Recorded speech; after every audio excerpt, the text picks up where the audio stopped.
Good afternoon, everyone. My name is Amy Brodigan. I'm the Alumni Relations Officer at Trinity Development and Alumni, and I'd like to welcome you to today's Inspiring Ideas at Trinity webinar. I'm delighted to be joined today by Daniel Fass, Associate Professor in Sociology at Trinity College Dublin, who will be facilitating the discussion today with our speakers. They will be speaking about the impact of COVID-19 on migrants, refugees, and asylum seekers. Before we start, I'd just like to run through a few quick technical items. If you're joining us on Zoom today, you can enter full screen view on the top right. You can adjust your audio settings on the bottom left. If you need to leave the meeting, you can do that on the bottom right. We encourage you to ask questions throughout the webinar using the Q&A button at the bottom of your screen. If you're joining us on YouTube Live, you can mute or unmute the video with the button circled there in red. You can share the webinar and you can subscribe to our YouTube channel by clicking the red subscribe button. We also encourage you to ask questions here in the live chat box. Our speakers will do their best to answer all your questions later on in the webinar. The talk today will last around 35 to 40 minutes, and then we'll have about 15 minutes of Q&A with the audience. The webinar today is being recorded for later viewing, so if you're watching on Zoom, you'll receive a copy of the recording later. We'll also be posting it to YouTube Live. We hope to be all wrapped up by 2 p.m. Irish time. So now I'd just like to introduce Daniel, who will introduce the rest of our speakers. Daniel is an Associate Professor in Sociology and an elected board member at Trinity College Dublin, convener champion of the university-wide interdisciplinary research theme Identities in Transformation, and founding director of the MSc in Comparative Social Change. His research in the sociology of migration consists of 3 interlinked strands. 1, identities and integration. 2, comparative curriculum analysis, as well as 3, religion and schooling in Ireland and Europe. He's also published widely on these topics. So now over to you, Daniel.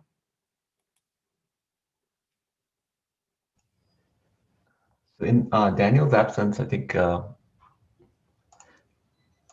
I'll introduce myself, and then maybe the other panelists can as well. I think he's having some technical difficulties. So my name is Mushrik Mubarak. I'm at Yale University. I'm a professor of economics in the business school and in the economics department. And I've been working with the governments of Bangladesh and Sierra Leone on COVID response strategies. And I have a particular research interest in migration, migrant workers, which is why I'm participating in this forum.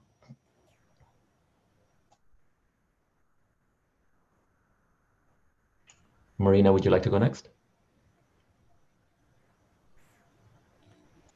Hello, everybody. I'm Vinod Khadria. I am based in New Delhi. I was also a visiting professor at the TCD quite some time back in 2013, and we have worked together, Daniel Fass and myself. My field is, I'm an economist and also an educationist, and at the same time working on international migration for a very, very long time. And I'm very delighted to be with you all today. I served at the Jawaharlal Nehru University in New Delhi for over 3 decades.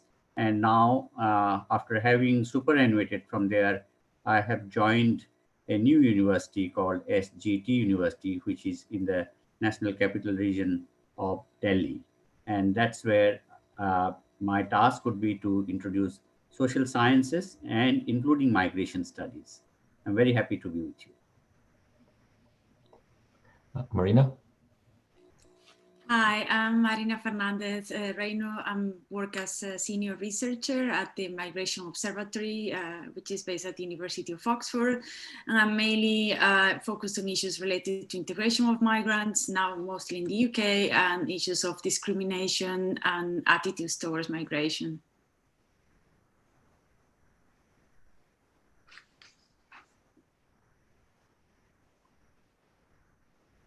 Bulelani. Good afternoon, everybody. My name is Bulelani Mufako, and I'm the spokesperson for the movement of asylum seekers in Ireland. And my role in MASI is to just look after communications and policy development. And so we do a lot of campaigns around direct provision for the rights of asylum seekers in Ireland and migrants in general, would be campaigning for the right to work for asylum seekers and be raising concerns around COVID-19 and its impact on direct provision settings, which are congregated by nature. So I'm looking forward to the discussion today. So I might just start and give a brief overview of the various threads of discussion that we intend to have today with all these experts.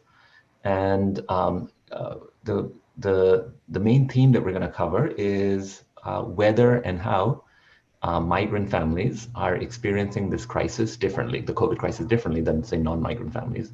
And we'll take a view of both how immigrants in the host economies like in Ireland or the United States or in Europe, how they're experiencing the crisis, what they're contributing to mitigating the crisis. But we'll also take the perspective of immigrant families, of the families that migrants leave behind back home in countries like in India, Bangladesh, and South Asia, in Latin America, in Africa, how they are indirectly experiencing the crisis depending on how their migrant worker is faring abroad. So with that, let me turn it over to Daniel. Yeah, thank you very much, Mushrik, and apologies for the technical glitch there. I lost you for a second. So now that we have already introduced the speakers, let me just set the scene a little bit before we delve into our discussion. Due to the range of vulnerabilities, such as higher incidence of poverty, overcrowded housing conditions, and high concentration in jobs where physical distancing is difficult, immigrants are at a much higher risk of COVID-19 infection than the native-born. Studies in a number of countries found an infection risk that is at least twice as high as that of the native-born.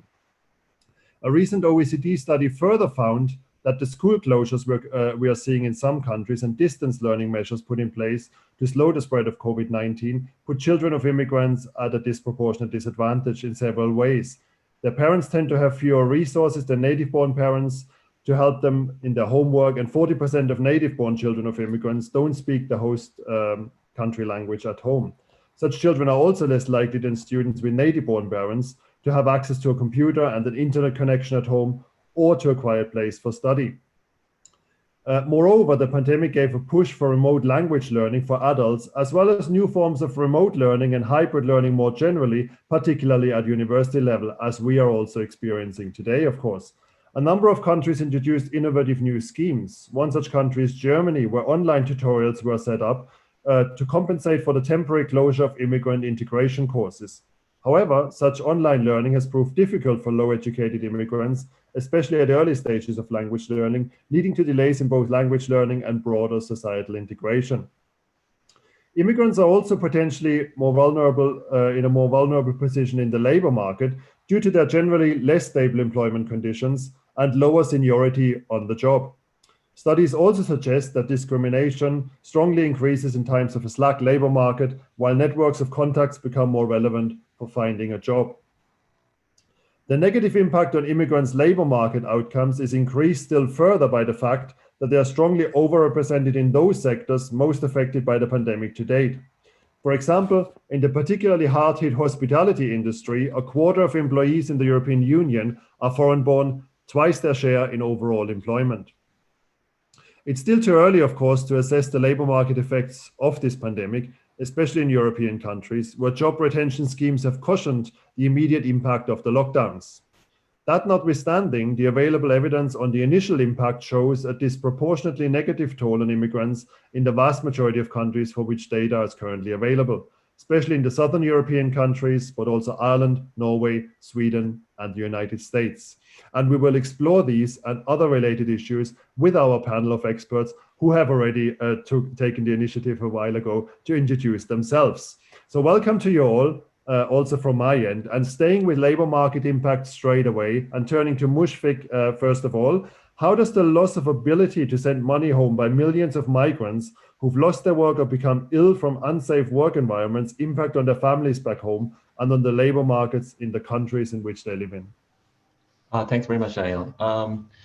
So yeah, my work is mostly on the effects on migrant families who remain back home. And so as soon as the pandemic started back in late March, early April, we started collecting direct household survey data in a number of different countries. And I'll talk to you about some results from Nepal and Bangladesh, which are both migrant sending countries. So about almost a quarter of the GDP of Nepal is dependent on remittance income.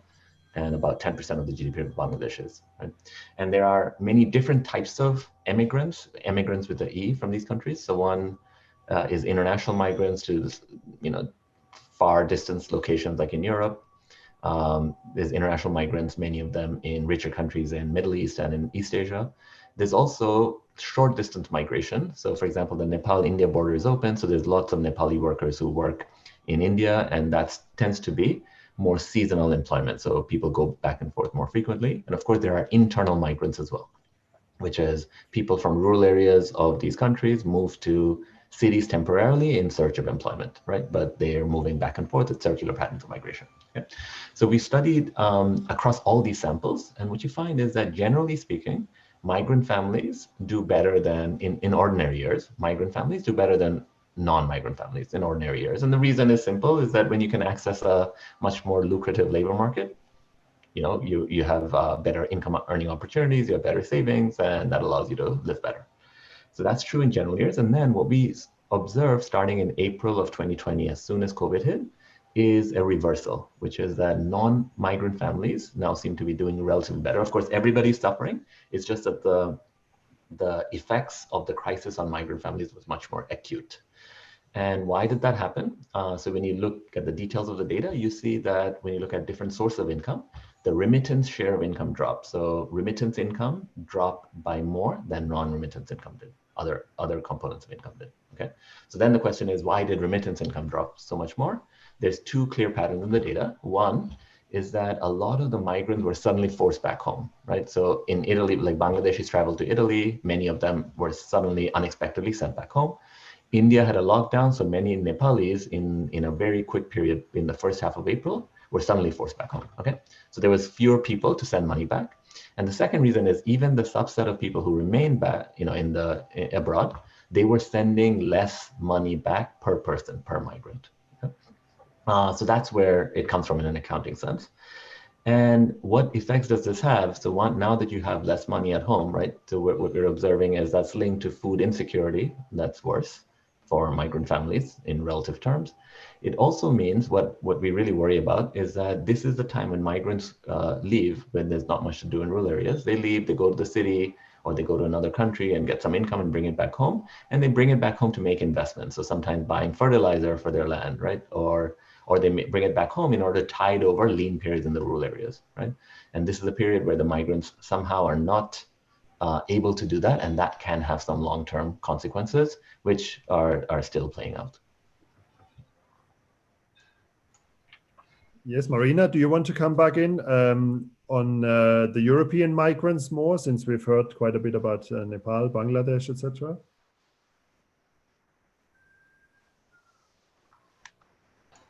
You're on mute. Yes, sorry, I just realized.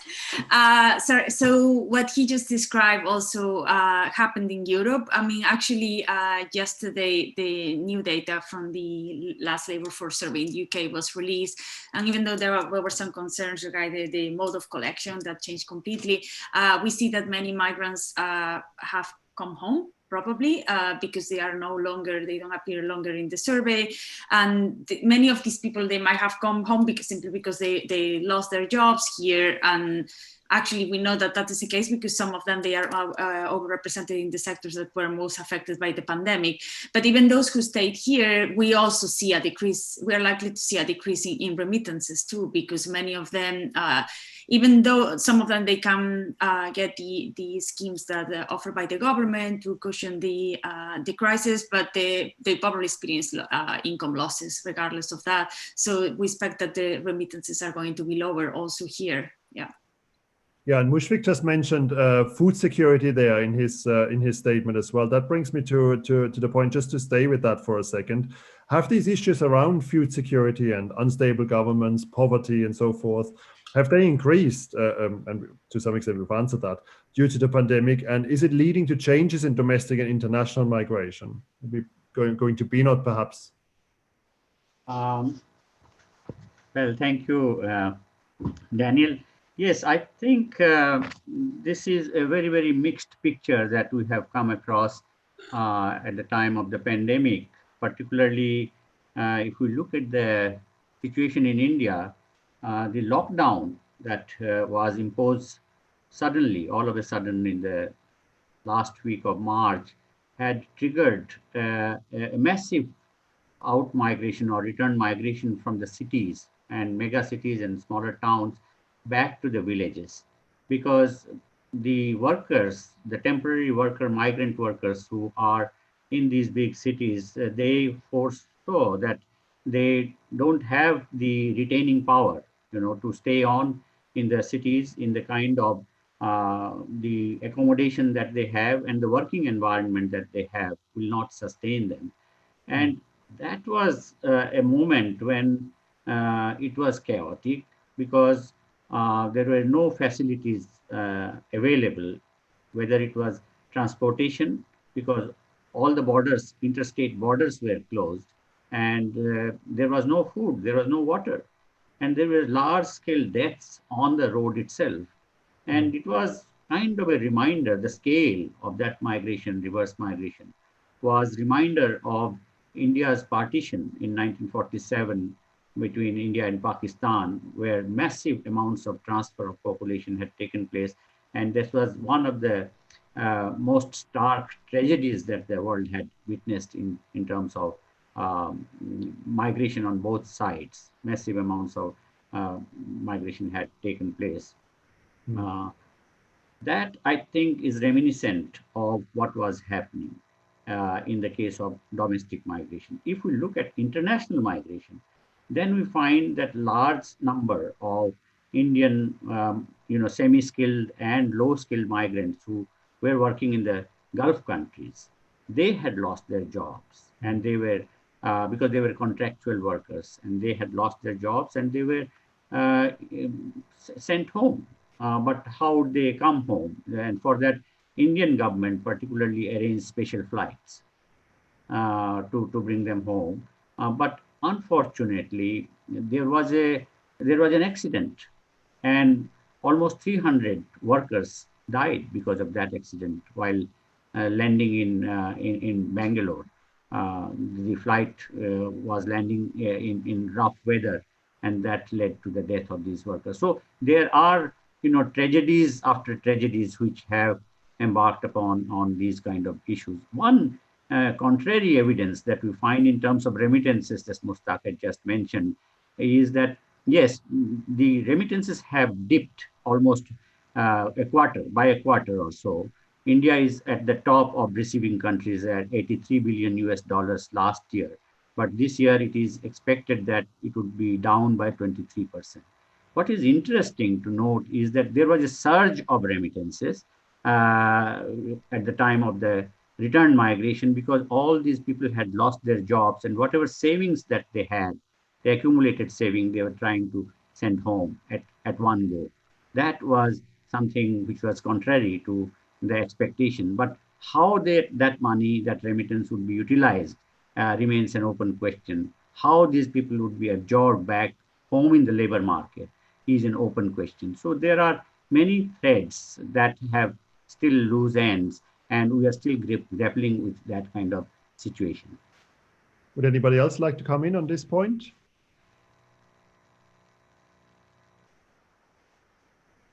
I'd like to also... I think for a lot of the African population who also rely on remittances would have had similar experiences, but particularly for people who would be sending money to, say, countries like Nigeria and countries like Kenya, it becomes a challenge when you have two households to support, particularly if you have a household in Ireland. Some of them would have a full family unit in Ireland and have another family unit back home that is dependent on the same income. And we know the cost of living in Europe, for instance, in various cities in Europe is quite high. And so that also factors into how much a person can send back home, especially if there are job losses and potential job losses. You remember that in Ireland, the pandemic unemployment payment that is paid to people who lost their jobs due to COVID-19 was not extended to asylum seekers in direct provision when it was introduced. It was only extended to them later on, I think around August, actually, that it was asylum seekers could claim that pandemic unemployment. So that contributes to how much a person can send back home. I think those supports weren't always available to non-nationals. It's important to note that particularly undocumented people in the United Kingdom, for example, where social welfare and other state departments would exchange information with the immigration authorities. And so if you are undocumented and working in the UK, you'd be very reluctant to avail of the supports that would be provided to you to people who lost their jobs due to COVID-19. Similar experiences would have happened in Ireland, but in Ireland, people were allowed to, undocumented workers were allowed to claim pandemic unemployment and could avail of healthcare supports, but there was no trust built between the undocumented person and the Irish state. And so some people may have been reluctant to go forward and go claim that, fearing that there would be some exchange of data between the Social Protection Department and immigration authorities, whereas there was a public announcement from the Department of Justice that there would be no such exchange of data. It would only work on based on consent. So if a person doesn't consent to having their data shared, they wouldn't have trouble seeking that assistance. And so the various supports that were available to, financial supports that were available to people who lost their jobs in Europe would also factor into how much a person can send back home. Portugal, for instance, made the announcement that all non-nationals would be treated the same as citizens in terms of accessing those supports, whereas that wasn't the case in other countries as well. Given that many low-waged occupations are heavily dependent on migrant workers, and of course, some of these low-waged occupations have been recognized as essential in the COVID-19 pandemic, but by no means all. What does that mean, and what lessons can we learn about the socioeconomic integration of migrants? Are we going to Mushrik again? Sure. So, and I would actually add to your question that it's not just low-wage occupation, but some critical occupations like in healthcare, right, where we are disproportionately dependent on migrant workers, right? So, for example, in many countries, including in the United States where I live, a disproportionate share of doctors and nurses are immigrant workers, right? And some of them, you know, of course, in healthcare, like non-physician professions. It's clear that now, relative to the social value they provide, right, especially during times of crisis, that if anything, people are underpaid. But lots of, you know, nurses, physical therapists, and you know, lots of professions like that, radiologists, etc., they're coming from countries like the Philippines. So what I'd like to, you know, segue this into is a question that came up in the Q&A box already. Is that the tension that's emerged, where on the one hand, we are and should be observing the firsthand now, the value of immigrant workers in our societies, right? In Western societies, because of the role they're playing in countering this pandemic and acting as frontline workers.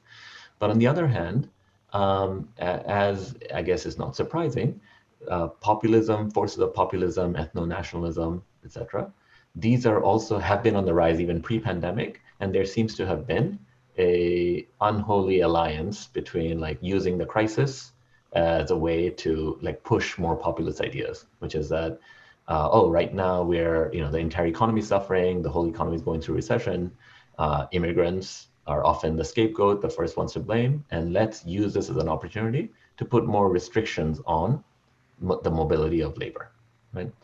And some of it has been that, oh, these migrants have to be just sent back home, right? But some of it has been that any, you know, social services, public services, they should be limited to native-born workers. Now, the problem with that is that, you know, when you have a pandemic and a communicable disease, right?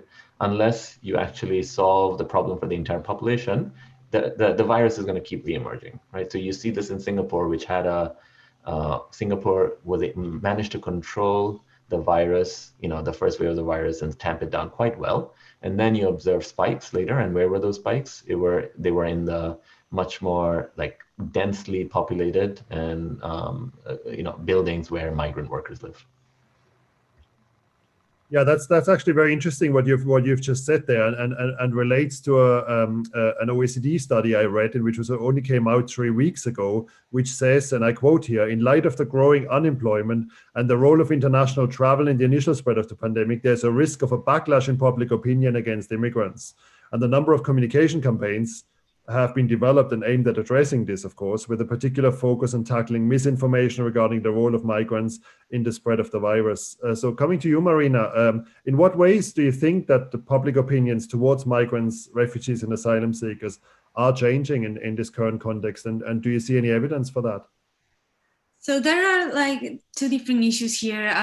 As Mushrik mentioned before, there's these two opposing tendencies. On the one hand, the news coverage during the last months have made us aware, particularly now I'm speaking also from the case of UK, because there are a large share of migrants working in frontline positions, that migrants have a prominent role, let's say as frontline workers in the crisis, most notably in the health and care sectors where migrants are overrepresented.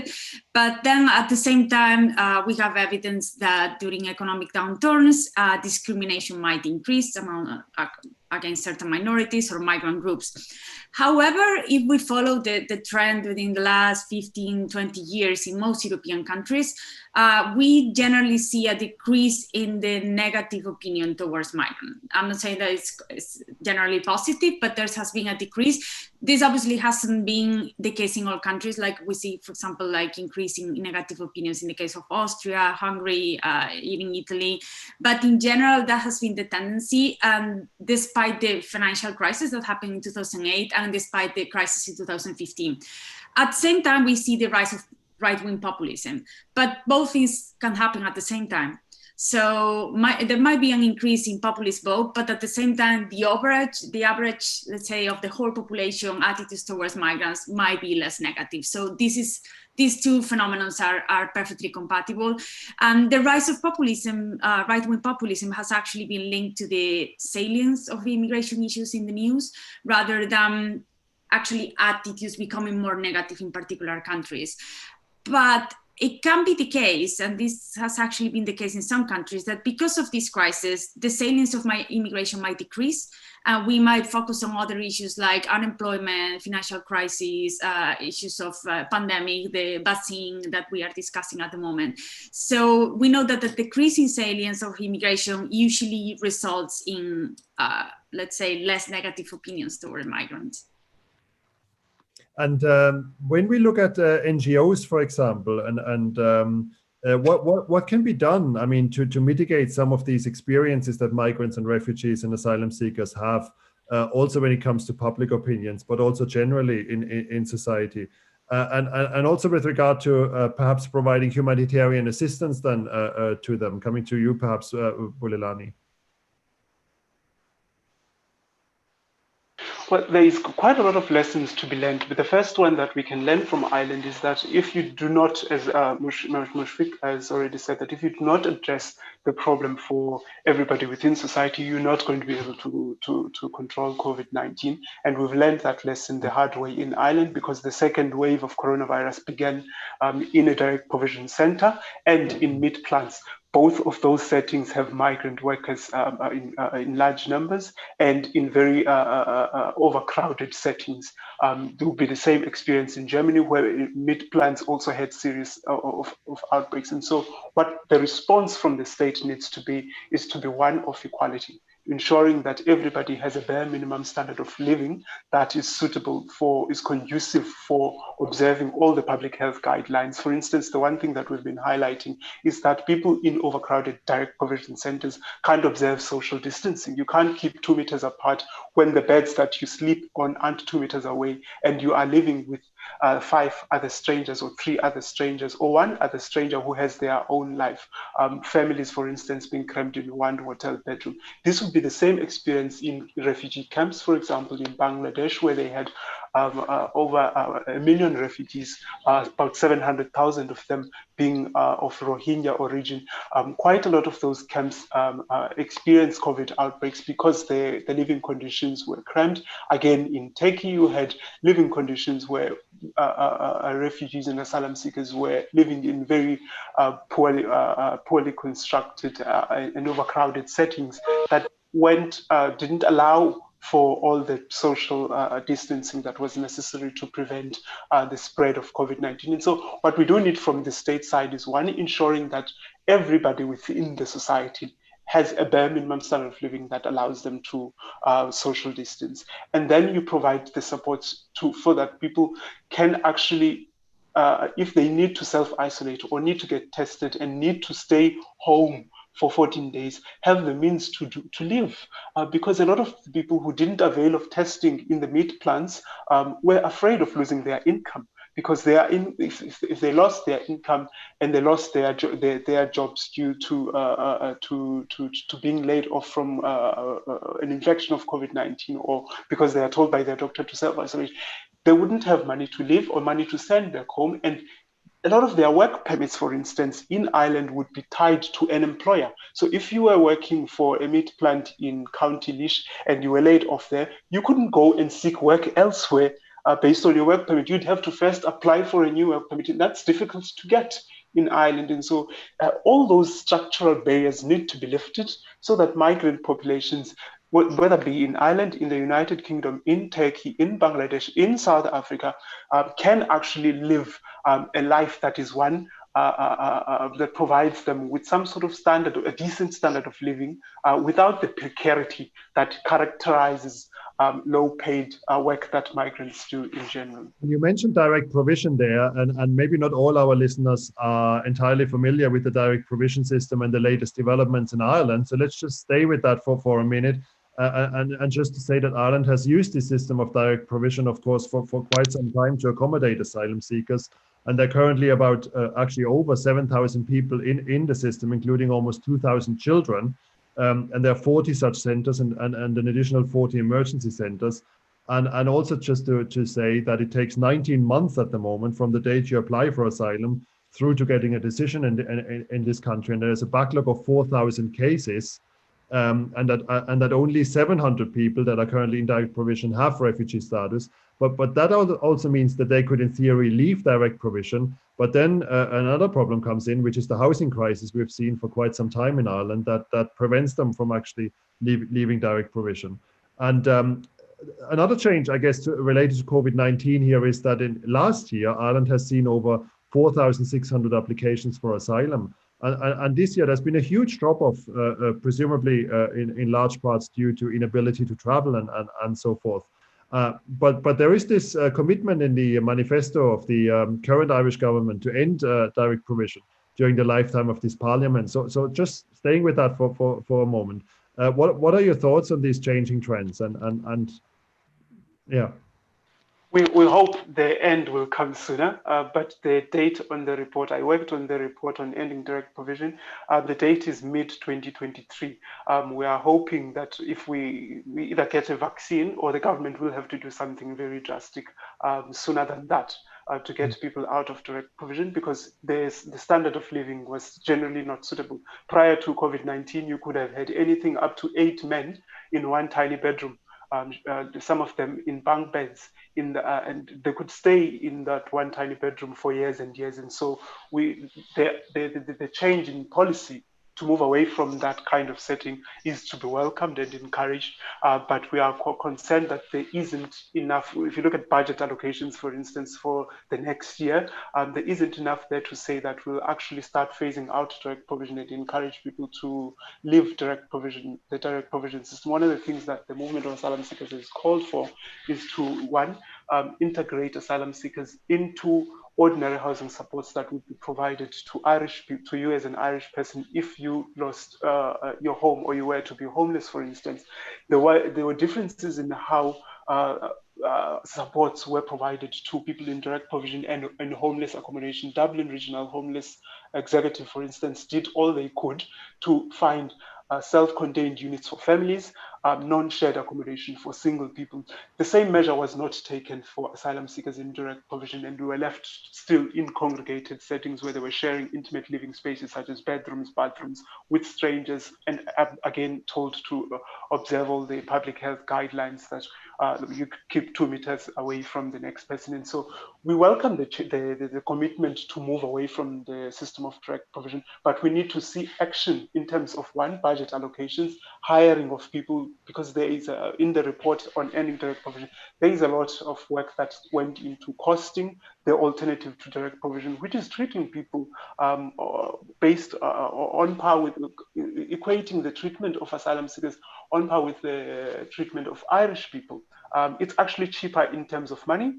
It also, if you were looking at it purely from an economic point of view, it would save the state a lot of money to treat asylum seekers in the same basis as Irish citizens for accessing public supports such as health, housing, and social welfare than it is to keep them in direct provision, which only enriches the private contractors who run direct provision centers, which were unsuitable before COVID-19, and which situation has been amplified by the pandemic.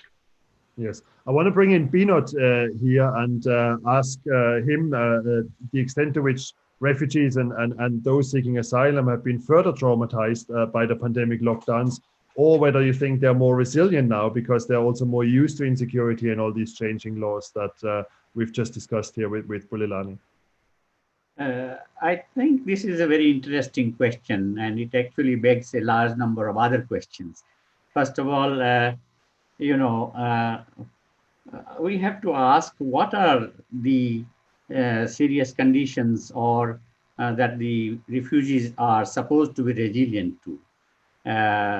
They are resilient to the campus, the camp life. Camp life itself, Lani has shared some of the problems of distancing, social distancing and others, but that is at the COVID times. But even otherwise, if we look at refugees, the worldwide refugee number is 70 million, and this is across all continents. Asia, and particularly South Asia, has the largest number of refugees in the world, and in, say, Afghans in Pakistan, and then Rohingyas, in Bangladesh, and so on. India is not a signatory to UN High Commission on Refugees, but India does have refugees from Bhutan and from other places who have been given protection, despite not being signatory to the convention. But the issue is, if we look at the camp life, we find that they are certainly not, of dignity or not of any convenience to the refugees. Even for bringing water, they have to walk miles and miles, and then the health services or supplies are very limited, and so there is scarcity and all that. So given that, I would not say that they have become resilient to the COVID conditions, because the COVID condition is even tougher, much more tougher. I would rather say if somebody makes that argument, then that would perhaps amount to adding insult to injury. I want to bring in Marina here and ask her whether she thinks there is any positive opportunities, positive sustainability opportunities, perhaps, that could arise from this crisis, just as we are looking ahead a bit in the next months and. In general, I guess a lot has been written about that, right? Like how the crisis can bring new opportunities. I will stick more to migration policies because it's more my area of expertise. In general, I would say that this has been, particularly for sectors that are heavily dependent on migrant workers, these governments made aware that sometimes you need like migrant workers straight away, let's say, because there's a shortage. Like that's in particular the case in the agricultural sector or the health sector or care sector. So it's difficult, obviously, for migration policies to adapt to sudden changes, like external impacts that happen so fast, like in the case of a pandemic. But obviously you can make it let's say, introduce some level of flexibility in migration policies in order to adapt to these external changes, especially in countries that are heavily reliant on migrant workers, like is the case of the UK. And looking forward there, I also want to bring in a question from the audience here that relates to this quite well. Anna O'Loughlin wrote, a vaccine is now on the horizon given the announcement this week by Pfizer and BioNTech. How likely is it that migrants and asylum seekers or people generally that live in the global south will have access to such a vaccine? Maybe coming back to Mushrik.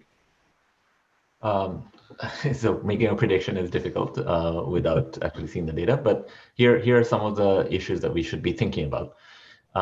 So first of all, there's two different populations we're talking about. One is migrants who are present in developed countries of the, say, Western Hemisphere. There are also migrant, and there's also a population of, maybe their family members who are in the global south, right? And I think access will be largely determined at the country level first, which means that the country that you're in, like that will have a large effect on whether or not and how quickly you'll get access to vaccines, right? A second thing that we all need to be thinking about is not just about access, but it's about acceptability of the vaccine as well, right? So given the politicization of vaccines, for example, in the United States, we already had a problem here with many people being finding they're dubious about vaccines in ways that are not consistent with scientific evidence. And now with politicization, where FDA, the Food and Drug Administration, which regulates the entry of drugs in markets, right? That important decision makers there were replaced, from public health experts to political appointees, right?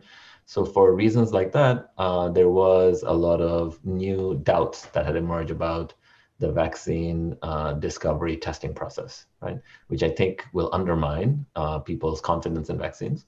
And we also know that in many other countries, in Pakistan, in many countries, we still have some resistance to vaccines, right? So one of the important things that we need to work on right now is not just about the distribution, but about making sure that people find any new vaccine, trustworthy, such that they're willing to accept it.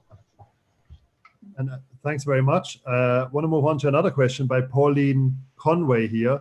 To what extent, if any, are UN agencies such as IOM, UNCHR, and UN Secretary General as advocate trying to address particular COVID-related problems of migrants as outlined by the panel? Would like to have a go at this one. Well, the UNHCR does relief work in some of the refugee camps in particular. So in Bangladesh, they would have done some work. They would have done some work in Greece, particularly in Moria when there was a fire there in the refugee camp. But the problem is that their response is on managing a bad situation. So if you're talking about a fire in Moria, that meant that they would just erect tents elsewhere. And the winter is coming, it's going to rain, and you know what conditions then that will create, the weather will create in that type of setup. And so the response is not always what we desire, but they are there, they are on the ground, in Africa as well, in Uganda.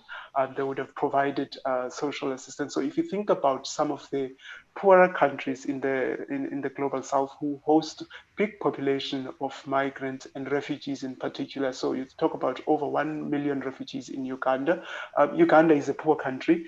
Most of their public expenditure is dependent on foreign aid. And so you can imagine they don't have a well-functioning welfare state as you would be accustomed to in the EU, for example. And so that's for the general population. You can imagine the precarity then for migrant communities who would be in very desperate situations in the camps. And so the UNHCR used to provide then a stipend of some sort, some type of payment.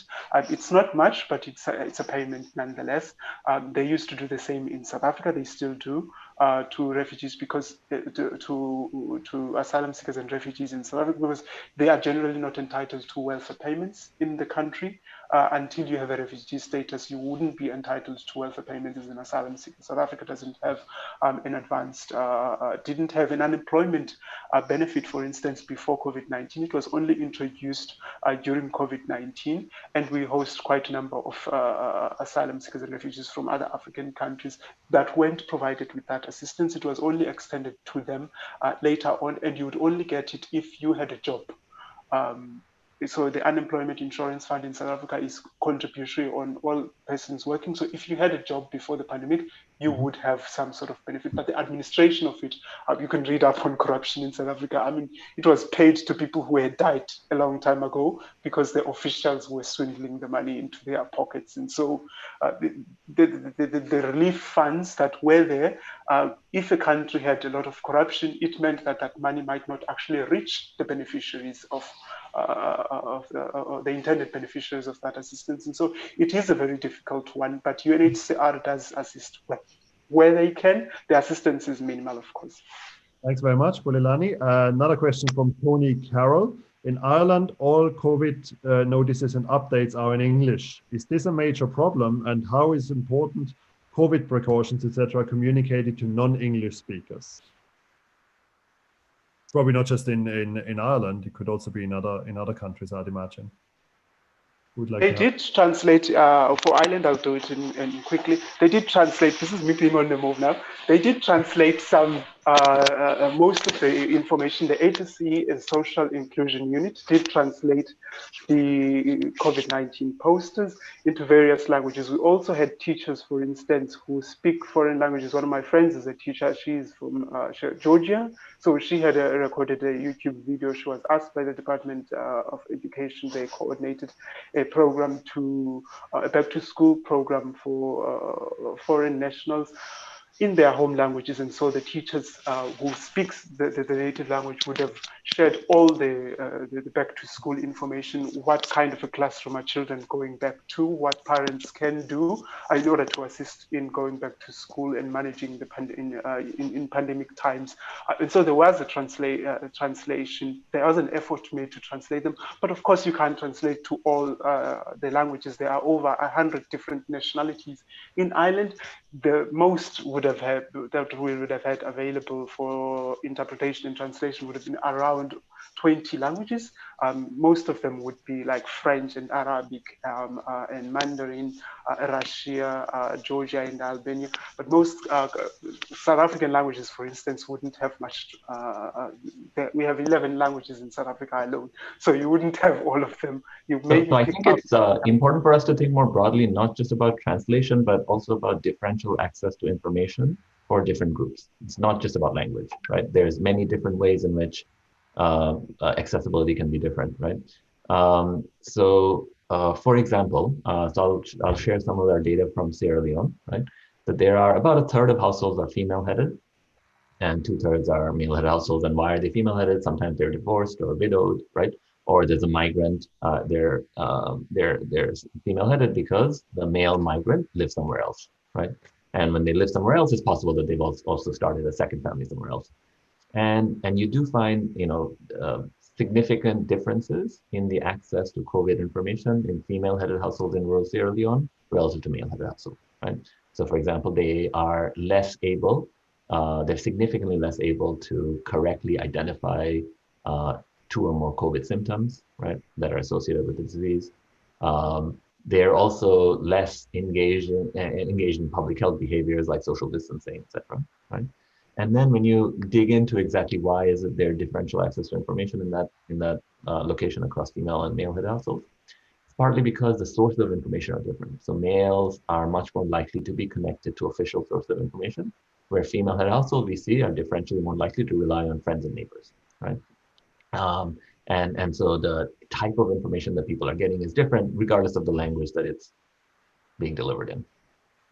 I want to bring in a question by Niall Foster here, who writes, contrary to migrant workers returning to their country of origin, we've seen a trend of EU workers, in particular bringing their families to Ireland during the pandemic. This has subsequently led to increased overcrowding and rough sleeping, as emergency accommodation providers have been less susceptible to accommodating newly arrived migrants in the current climate.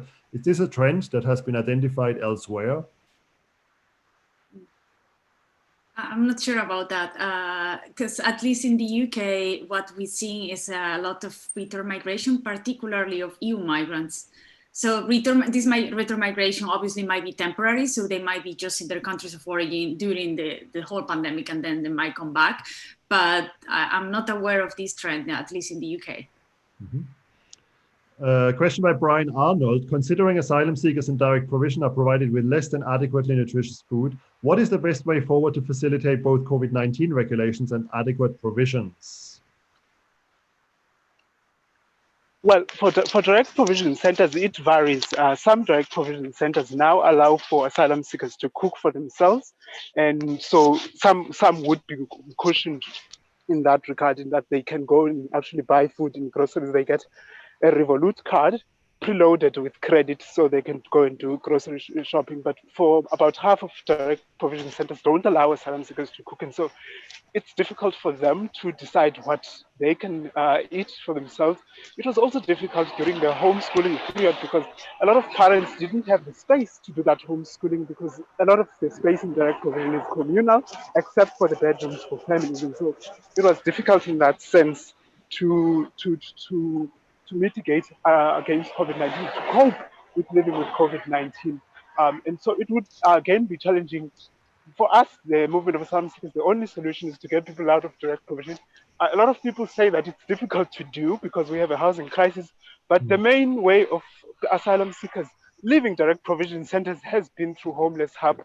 Thousands of asylum seekers have left direct provision over the years, and the number that is always quoted, which says that 700 already have status in direct provision.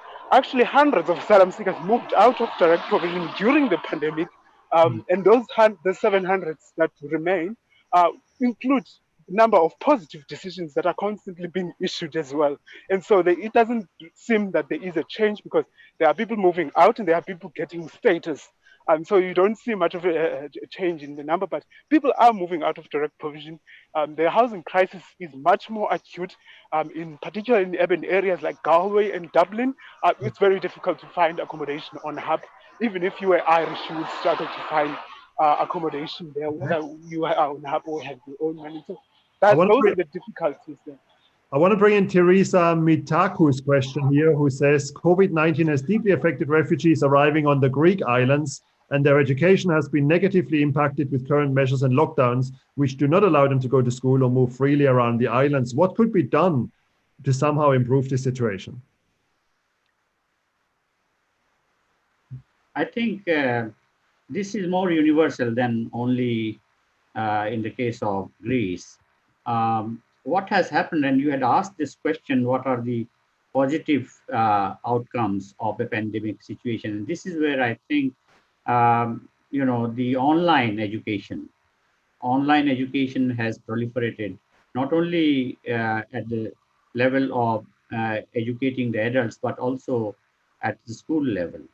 That is where social distancing is being practiced. At the same time, education is not stalled completely. And that, I think, we have to think out of the box, and it may not be ideal in all parts of the world, but people are making progress in this. In fact, this is the example that we are talking across countries and continents in this webinar. Is a positive outcome that now you can connect with the entire world, and this is a great equalizer from that point of view. Even small colleges and universities in remote corners, they can take part in the discussion across the world. That, I think, is one of the positive things, is going to stay with us for a long time to come. And it's thinking like an economist. This is very cost effective. Extremely cost effective. The economies of scale is enormous, unparalleled. So we have to build upon that kind of a situation. I want to bring in Mushrik and ask another question by Anna O'Loughlin. Migrants often work in one country and their families live in another country. What do you think are the general impacts on their well-being due to current mobility and travel restrictions? Family separation matters. I'm a migrant myself, and being able to see my family is obviously important to me, and we should care about that. And right now, people are forced into some suboptimal decisions, which is they're having to stay away for longer, right? Which of course has, psychological effects. It has effects on people's happiness and welfare, right? Fathers or mothers staying away from their children, or husbands staying away, or wives staying away from their spouse. So let me, and I'll just add to that is, of course, there are these kinds of psychological effects, but on top of that, right, a lot of times because of imperfections in remittance sharing, right, it's not easy for me to safely send money back to my family. Often the way that remittance is shared is by physically bringing money back home at the right time, right? So this is particularly true for internal migrants as well as short distance migrants, like the Nepal to India case that I was talking about. Okay? And now if you now make it like what the pandemic has done, has now made it even more difficult for me to share remittances in person by bringing it back, and at the same time seeing my family. So that's a real effect beyond any kind of psychological effect that's affecting these families. And let me just take a moment to talk about a bunch of themes that have come up with respect to refugees. And since Bulelani has brought up the Rohingya refugee camps in Bangladesh, and we're collecting data, I just wanted to add some color to the conversations that happened before. Right. So so the structure of our data is that we've done representative surveys of representative samples of Rohingya refugees. About 1 million have showed up since 2017 after an increase in violence in Myanmar. But we also conducted surveys of the host communities, meaning people in Cox's Bazar district where all these camps are. The Bangladeshis who are already living there. So you could also look at how the refugees are faring relative to the hosts who live nearby. Right? And so one of the surprising things, and this is going back to what are the international organizations like UNHCR, IOM doing, et cetera, right? They are quite active. And one of the surprising things that we're learning is that putting together this refugee data across, along with like 14 other samples from 10 different countries, like going from Colombia, Rwanda, Ghana, Philippines, Nepal, Bangladesh all together, what you find is that refugee populations in Bangladesh, especially the Rohingyas, have been surprisingly resilient, okay? And I think it's clear for two reasons. So one is the pre-existing infrastructure of international humanitarian support that already existed around the refugee camps has been very, very helpful during this crisis period. Okay? It's quite clear. It's relative to the Bangladeshis who live nearby and relative to other populations in other countries as well, right? And you are seeing also, the refugees in Bangladesh as well as refugees in Kenya that we've merged together in the same paper. They have been resilient. And the second thing I want to point out is on education, the points that Vinod was just making. Okay? So here's, even pre-COVID, one of the big issues for the Rohingya refugees has been that the Bangladesh government, in the geopolitical mesh that's happening between Myanmar and Bangladesh, and with China and India and United States all playing influential roles, is that the Myanmar government is claiming that these Rohingya refugees are actually illegal migrants from Bangladesh, right? And they need to go back. And then they can show papers that, look, my family has been here for 50 years, 150 years, right? I have some records, right? The reaction doesn't matter. You've been an illegal immigrant for 150 years. Okay. And so given that type of a stance that Myanmar takes, Bangladesh is very hesitant to provide any services to the Rohingya that would appear as if they are being accepted as permanent residency, right? And that includes education. Okay, so they were very hesitant to provide education to kids. And so now the Bangladesh government has, UNHCR has negotiated and is providing some education to kids, but the Bangladesh government is trying to ensure that education is provided in the Burmese language using Burmese curricula, not Bangladeshi curriculum, right? So that's a general problem. And then the other problem, with Vinod, that Vinod pointed out, and this is something that came up in the Q&A as well, which is differential access to education. I think Vinod is exactly right that we need to rethink how we deliver education. Okay? We now have these opportunities because we've all seen that, including the people who are at this particular seminar, that there's a lot that can be delivered online, right? However, that requires access to technology, and there have been differential access for rich versus poor people. So even in the United States, that we saw that during the pandemic since April, there's been decreases in educational attainment across all families, right? But those decreases for rich families have been about 10, 15%, in terms of like the number of math tests their kids have been taking, etc. The decreases among poor families have been more like 50-60% in zip codes, locations that are poor, as well as zip codes that are much more minority oriented, right? That's where we see much larger decreases. So we really do need to do something about this differential access.